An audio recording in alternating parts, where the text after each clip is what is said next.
Kata Epikuros, bukan kekurangan sebenarnya yang menyakitkan, tapi menanggung rasa iri yang timbul dari keinginan yang sia-sia. Kenapa harus diawali rasa iri? Ya karena biasanya keinginan kita jadi unnatural, tidak alami, juga unnecessary ketika kita melihat orang lain, membandingkan diri kita dengan orang lain. Sebenarnya yang kita miliki itu sudah cukup, tapi kita merasa kurang karena melihat orang lain. Padahal orang lain itu bukan kita. Mungkin standar mereka beda dengan standar kita.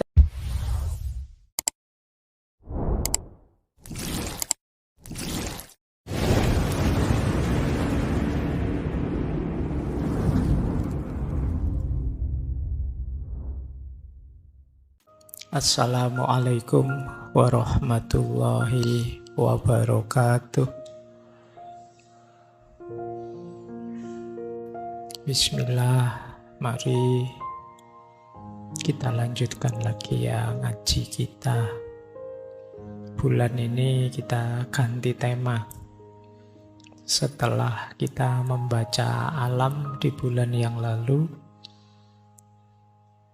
bulan ini kita membaca diri kita. Untuk tenang, kita harus senang. Tidak mungkin kita bisa tenang tanpa senang. Lanjut. Rumus kedua. Untuk mewujudkan keinginan hidup adalah mengendalikan keinginan. Ini yang berat ya. Kadang-kadang keinginan itu ya muncul karena pengaruh sekeliling kita. Maka penting kita hidup reflektif, memikirkan apa saja keinginan kita, kemudian merenunginya. Kata Epikuros, ada 3 jenis keinginan. Yang pertama, natural necessary. Natural itu alami dan necessary, niscaya, dia harus kita penuhi. Ada yang kedua, natural tapi unnecessary, natural alami tapi tidak niscaya, tidak penting. Yang nomor 3, unnatural, tidak alami. Nah, nanti setelah ini teman-teman boleh bikin list daftar. Saya itu ingin apa sih, tulisan ya. 1 apa, 2 apa dalam hidup ini. Tulis saja semua. Jelek juga enggak apa-apa, saru juga enggak apa-apa. Wong yo keinginanmu kan. Coba tulisan itu untuk membersihkan pikiran juga, menjernihkan pikiran kita juga. Tulis semua keinginanmu, terus bikin klaster 3 ini. Ini keinginan yang natural, necessary. Ini yang natural tapi unnecessary, dan yang ketiga unnatural. Natural necessary itu keinginan alami yang harus kita penuhi agar hidup bahagia, hidup senang. Ya mungkin kita sebut saja sandang, pangan, papan, ini kebutuhan primer. Keinginan ini ya harus kita penuhi. Natural necessary ini. Tapi ada yang nomor 2, natural unnecessary. Keinginan alami tapi tidak harus dipenuhi. Tidak wajib. Kalau yang pertama tadi wajib. Yang kedua tidak wajib. Misalnya tadi ingin makan. Nah sekarang kita ingin makan yang sangat enak. Atau makan yang mahal. Makan di warung langganan saya biasanya. Ini ada jenis unnecessary. Tidak harus begitu juga tidak apa-apa sih. Baju, terus ingin baju keren, baju mode, dan lain sebagainya. Ingin HP untuk komunikasi, tapi kita ingin yang merek ini, bukan HP yang itu sudah unnecessary. Keinginannya alamiah, tapi tidak harus dipenuhi. Ada lagi yang tidak natural. Nah, kalau di Epikuros, ya tentunya ingin berkuasa, itu ternyata tidak natural bagi Yesus. Berarti kalian yang punya cita-cita nyalonan ini, nyalon itu sebenarnya unnatural. Tidak natural. Yang kedua ingin terkenal. Termasuk beliau mencontohkan ada koleksi emas ini kadang-kadang ya ngapain dikoleksi sampai segitunya. tidak natural. Jadi ada natural dan harus, ada natural tapi tidak harus, ada yang tidak natural. Gimana Pak cara menyikapi tiga ini? Caranya begini. Yang pertama, kata Epikuros, abaikan keinginan ketiga, fokus dulu pada keinginan pertama. Jadi, wong yo rumah belum punya, makan pontang-panting, baju ndak ganti-ganti, wong ndak bisa beli. Kok kamu mikirnya kapan ya Pak saya terkenal bisa ngoleksi emas sebanyak-banyaknya bisa. Nanti dulu, penuhi dulu yang pertama. Jadi yang nomor 3 itu terakhir sekali. Nah, kalau yang kedua, boleh memenuhi keinginan kedua asal tidak menyebabkan rasa sakit atau tidak nyaman yang akut. Misalnya kalian ingin makan enak ini, makan kan primer ya. Boleh dipenuhi Mbak, boleh, tapi jangan sampai setelah sekarang makan enak terus besok seminggu tidak makan. Nah, karena duitmu habis kamu pakai makan. Nah ini jangan. Jadi yang nomor 2 kamu penuhi, tapi pastikan tidak ada efek sakitnya. Kalau ada pending dulu, biasa saja dulu. Ya kayak HP tadi loh. Yalah yang penting punya HP bisa komunikasi. Pak saya ingin yang bermerek Pak, yang terbaru Pak. Ya silahkan, tapi jangan sampai ada rasa sakit. Jangan sampai begitu beli HP bermerek yang terbaru kamu ditagih pinjol. Terus stres kamu. Nah, itu blunder namanya. Jadi keinginan jenis kedua kalau memang mampu penuhi saja tapi pastikan tidak menyebabkan rasa sakit. Keinginan ketiga, kenapa tadi keinginan itu harus kita taruh di terakhir? Karena keinginan ketiga itu cirinya biasanya dalam jangka waktu lama akan muncul masalah. Apakah itu kecewa, tidak puas, tidak nyaman, atau kesehatan. Jadi, ya kayak tadi loh, Pak, terkenal itu kan enak, Pak. Enggak, nanti ada efek tidak nyamannya pasti. Koleksi emas apa yang luar biasa itu jangan-jangan ada mungkin ketidakpuasan, mungkin kekecewaan atau kesehatan terganggu. Kalau yang tidak alamiah ini harus dipertimbangkan benar kalau mau kalian jadi target keinginan. Karena keinginan itu jadi faktor utama kita bisa tenang atau tidak. Orang kalau keinginannya tidak realistis, terlalu tinggi, tidak terkendali, ini sumber kegelisahan. Makanya dulu waktu kita sekolah SD atau SMP kan ada kalimat begini, gantungkan cita-citamu setinggi mungkin. Ini menurut saya kalimatnya bagus sudah. Kamu boleh berkeinginan, boleh bercita-cita setinggi-tingginya, tapi yang mungkin. Iya. Ya makanya setinggi mungkin. Jadi setinggi-tingginya tapi yang mungkin. Jangan yang tidak mungkin. Nanti kamu stres. Jadi boleh kamu berkeinginan apa saja. Ya memang setinggi-tingginya tapi yang mungkin saja. Jangan Pak saya pingin pemilu yang akan datang saya terpilih jadi presiden Pak.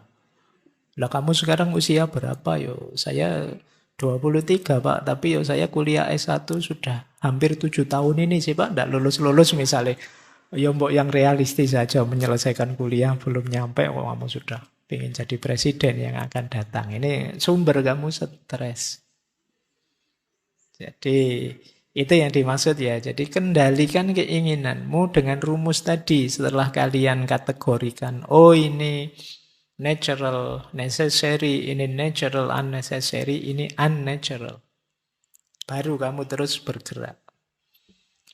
Dan kata Epikuros, setiap keinginan yang akan kita wujudkan harus kita pahami untuk konteks hidup kita secara utuh. Karena hati-hati kadang-kadang nikmat di sini, tapi efeknya negatif, menyakitkan sekali untuk sisi hidup kita yang lain.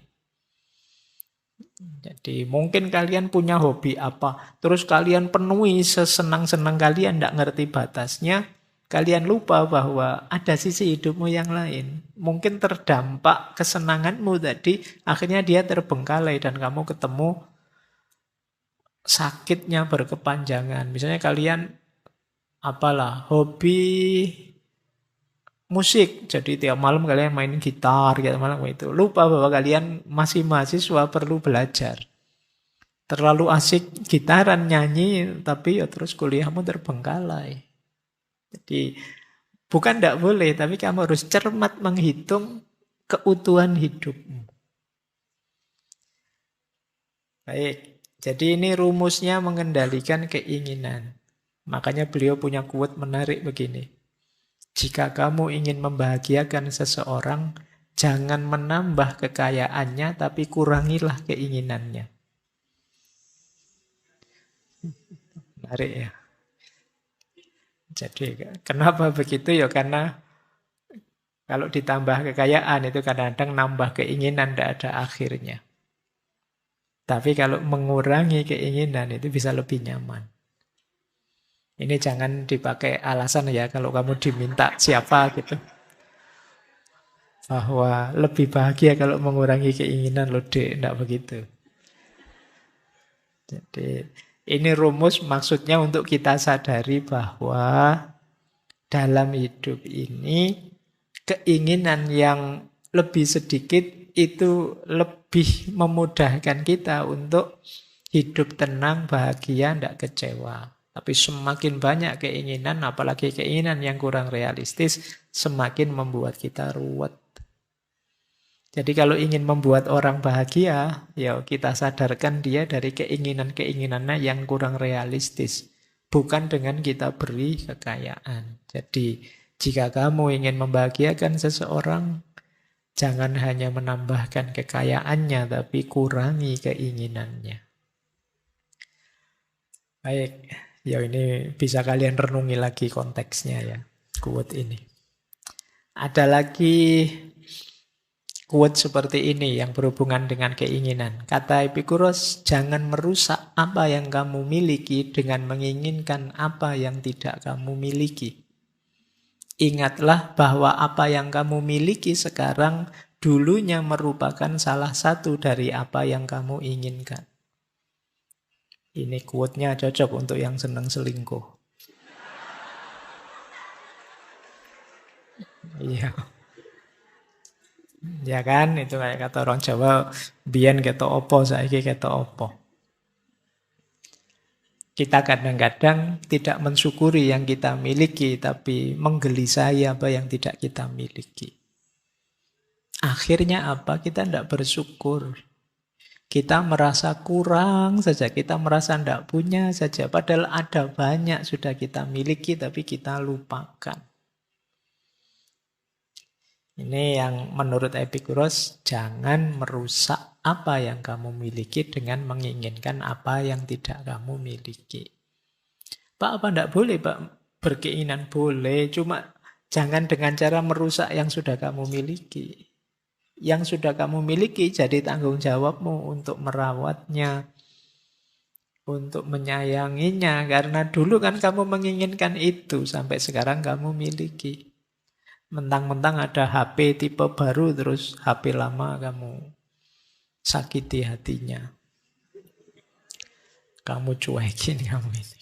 Nggak boleh begitu. Jadi ini bagian dari pengendalian keinginan tadi. Kadang-kadang kita itu wong sudah punya kok masih ingin yang baru, padahal yang lama juga masih bisa.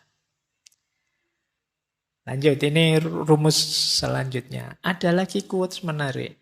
Ini saya lupa, kelihatannya dulu juga pernah saya sampaikan quotes Epikuros ini ya. Lebih baik membatalkan satu keinginan daripada berupaya terlalu keras mendapatkannya, namun kemudian mengorbankan banyak hal lain yang lebih penting. Itu kayak kalian main game karena ingin push rank, terus kamu kalah terus, pokoknya ngototnya luar biasa sampai direwangi top up terus, bahaya terus, kalah terus. Habis duitmu, SPP-mu kemakan semua akhirnya. terlalu keras ingin mencapainya, mengorbankan banyak hal lain. Padahal capaiannya ya hanya itu-itu saja. Terlalu besar pengorbanannya. Maka sebelum sampai ke titik itu, lebih baik kamu cancel saja saya keinginan itu. Batalkan saja. Daripada terlalu banyak mengorbankan hal lain yang jauh lebih penting. Boleh kalian cari dalam hidupmu apa saja. Kadang-kadang kita itu kalau sudah terobsesi dengan sesuatu, jatuh seperti quotes ini. Jadi terlalu mengorbankan banyak hal yang penting untuk satu hal yang kadang-kadang juga tidak sepenting yang kita korbankan. Ini pentingnya mengendalikan keinginan. Ini nanti akan jadi sumber tidak tenangnya hidup kita. Keinginan-keinginan yang tidak terkendali tadi. Baik, jadi yang pertama hidup senang, yang kedua mengendalikan keinginan. Yang ketiga, kesederhanaan.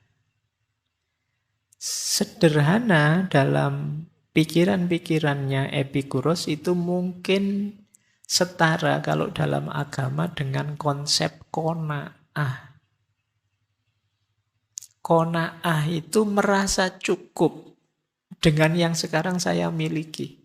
Ya saya tidak kaya, tidak punya macam-macam banyak hal, tapi dengan yang saya miliki sekarang itu saya sudah bahagia. Ini namanya qanaah. Kata Epikuros, kalau kita hidupnya qanaah dan tidak ingin mengejar sesuatu secara berlebihan, kita lebih mudah bahagia. Kenapa? Karena kebahagiaan itu lebih mudah dicapai dan lebih mungkin dinikmati.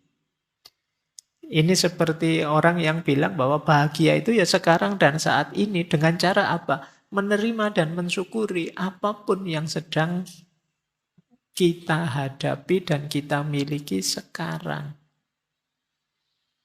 Ini yang disebut hidup sederhana. Membiasakan diri hidup sederhana, kata Epikuros, membuat kita sehat dan membuat kita lebih berani menghadapi perubahan. Jadi ini menariknya hidup sederhana. Kadang-kadang kita itu kan secara tidak sadar hidup berlebihan. Hidup sederhana itu mungkin kita bisa kembali ke sesi dulu minimalisme. Kita itu kadang-kadang berlebihan. Loh, tambah banyak kepemilikan tentu saja kita tambah repot. Mengurusinya, merawatnya, menjaganya. Sehingga akhirnya kita sulit bahagia. Keinginan kita tidak ada batasnya.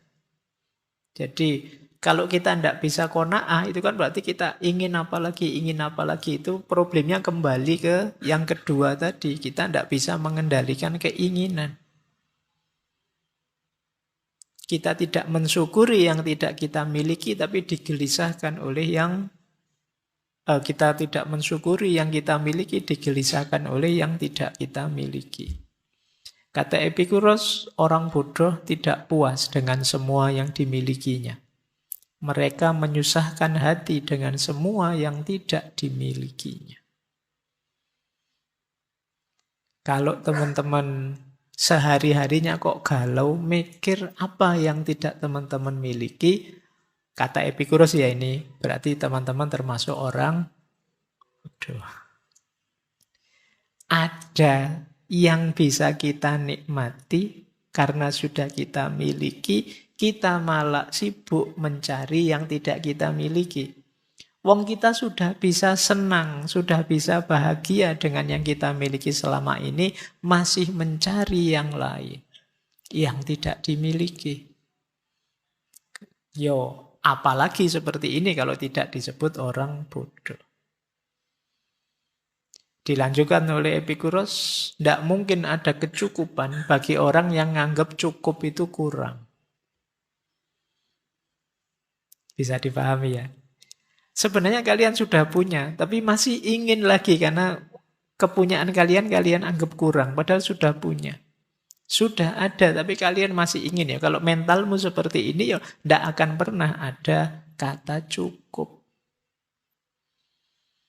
Kalian sudah punya baju 20 di lemari. Itu pun tiap kali buka lemari, pakai baju apa ya? Saya enggak punya baju. Lah terus yang satu lemari itu buat apa? Kalau kalian enggak bisa merasa cukup dengan yang kalian miliki, ya enggak akan kalian pernah bilang cukup. Ini kata Epikuros. Pokoknya ada banyak mental seperti ini dalam diri kita selama ini. Kita merasa kurang saja. Padahal sudah sangat cukup. Kata Epikuros lagi, kekayaan yang dibutuhkan oleh alam terbatas dan mudah diperoleh. Tapi kekayaan yang dibutuhkan oleh keinginan yang sia-sia meluas, tak terbatas. Kalau kita natural saja, memenuhi kebutuhan-kebutuhan dasar saja tadi, natural necessary tadi itu gampang. Kan orang sering nyindir kita, alah ayam saja bisa makan meskipun dia tidak mikir macam-macam, berangkat dapat makan terus pulang dapat makan. Binatang saja bisa begitu. Kok ada manusia yang sampai tidak bisa makan? Kenapa bisa begitu? Karena manusia tidak natural necessary tadi. Keinginannya macam-macam. Kalau kayak binatang yang fokus natural necessary saja, yang dia inginkan basic dalam hidupnya pasti dapat. Sebenarnya kita juga pasti dapat. Kalau kita bisa mengklasifikasi kebutuhan kita. Baru ngelamar kerja itu pun sudah mikir pokoknya tahun depan saya harus sudah beli mobil, beli rumah, sudah menikah, sudah. Ya kamu stres sendiri. Pada akhirnya, kenapa? Keinginanmu tidak terkendali. Jadi padahal kalau kita yang alami saja, yang natural saja mudah. Yang sulit itu melayani keinginan kita. Perut kita itu tidak cerewet. Kalian isi nasi angkringan atau restoran mewah, dia terima kok. Apa dia pernah protes, ini angkringan balik kan tidak begitu. Dia bisa kita beri apa saja. Selera kita yang sering nawar. Keinginan kita yang sering protes. Jadi ini sindirannya Epikuros buat kita ya. Lanjut. Kata Epikuros, bukan kekurangan sebenarnya yang menyakitkan, tapi menanggung rasa iri yang timbul dari keinginan yang sia-sia. Kenapa harus diawali rasa iri? Ya karena biasanya keinginan kita jadi unnatural, tidak alami, juga unnecessary ketika kita melihat orang lain, membandingkan diri kita dengan orang lain. Sebenarnya yang kita miliki itu sudah cukup. Tapi kita merasa kurang karena melihat orang lain. Padahal orang lain itu bukan kita. Mungkin standar mereka beda dengan standar kita. Tapi karena kita melihat orang lain terus timbul rasa iri. Yang semurah cukup kita anggap kurang. Akhirnya kita merasa tersakiti oleh itu. Kalian merasa jadi orang yang lemah, jadi orang yang malang, jadi orang yang tidak punya apa-apa. Padahal tanpa kalian bandingkan dengan orang lain, sebenarnya kalian kan sudah bisa hidup nyaman dengan yang kalian miliki saat ini. Jadi, apa tidak boleh Pak? Kita kaya, ya boleh saja. Cuma kalau belum kaya, jangan membanding dengan orang lain yang menimbulkan rasa iri. Itu akan membuat kita sakit dan tidak mensyukuri yang kita miliki. Ini rumus ya, ini untuk agar kita bisa mengendalikan keinginan kita dan menerima apa yang sudah kita punya sekarang. Ini sumbernya ketenangan hidup. Karena temanya malam hari ini kan caranya hidup tenang.